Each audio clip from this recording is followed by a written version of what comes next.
Spy Kids Armageddon has Tony and Patty go on a spy adventure to stop the king from Armageddon.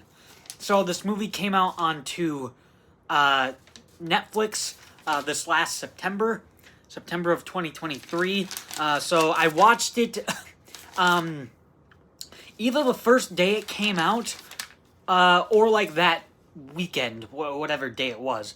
But I watched it very soon after it was released, and I just recently watched it like a week ago. So so the positives on this film are the set design is really good. The temple in the beginning of the movie is pretty cool. The in-game world is actually pretty cool. It looks cool. I like that there's lava in the end of the film in the video game. So I'd say this is probably like the best looking Spy Kids film, aside from All the Time in the World.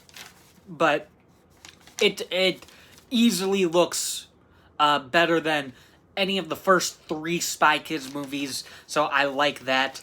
I think the story is actually pretty interesting with a game taking over the world. So I like that. It tells an interesting enough story to go along with that.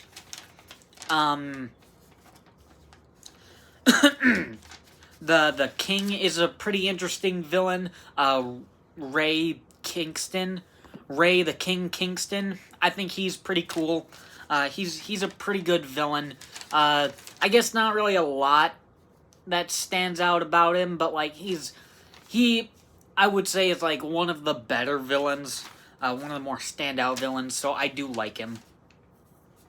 And the last positive is the action is pretty good. I like the fighting the skeletons in the house in the beginning of the movie. I like the sword duel with the parents versus Ray Kingston, and the final battle between Tony and the king is engaging. I also like the race to the safe house near the beginning of the movie. That was actually a pretty cool chase, so I like that. So that's it for positives. On to the negatives. The first negative is I honestly don't like the one day earlier beginnings in this or just in any movie. Like that's kind of a pet peeve of mine. So it's like they are a false sense of excitement because they start off with, and this just goes for any movie, with those one day earlier beginnings of a movie. So they start off really exciting and interesting, and then it goes to like one day earlier. And then it just kind of leads up to that. So it's like, oh man, you had a good intro. That's kind of boring. That now I have to wait like an hour to get to that scene again. And it's like, okay, now I've already seen that. I've already watched that scene, so I kind of know what happens. So at the second point, it's like it gets a little boring. So honestly, if they had that part and it was like a part of the game, a part of like a virtual reality game, and then they take off the helmets and like, oh man, I lost that game, I think it'd be a little better. Or they could say, or yeah, like, oh man, that I wasn't so good at games. I think I'd be a really good spy in real life. That'd be pretty cool. That'd actually be a pretty cool intro. But just the one day earlier beginnings to movies, I don't like.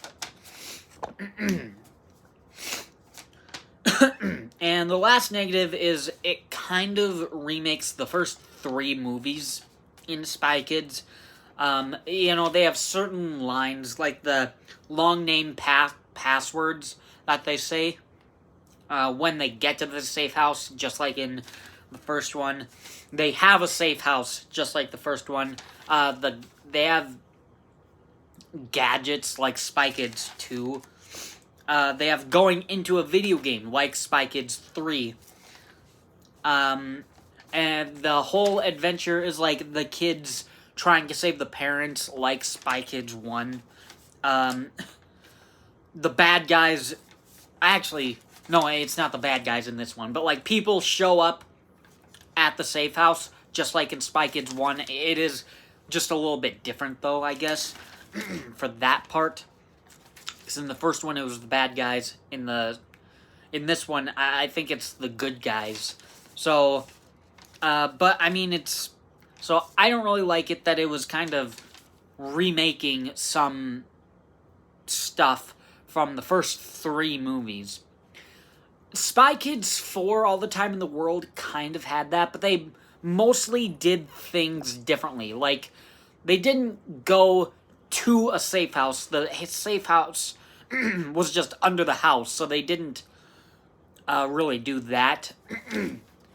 So it felt different enough. And also they have a different villain, while this guy has a video game.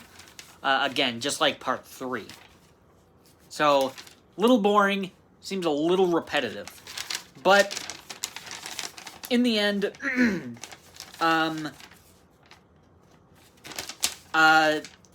another one, like, that I just wrote down, that, in the end, they could have had the intro of the movie be Operation Fireball, and that could have set up the rest of the movie. That actually would have been really interesting. Like, if that was the last mission of the parents so far, and they ended that, and then, like, a year later,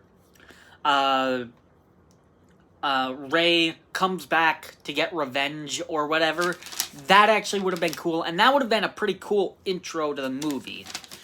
But as is, for the entire movie, it's entertaining.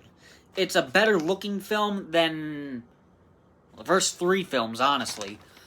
So I do think it is that it is a pretty good film, so I can enjoy Spy Kids Armageddon a good bit. So that's my review on Spy Kids Armageddon. Thanks for watching.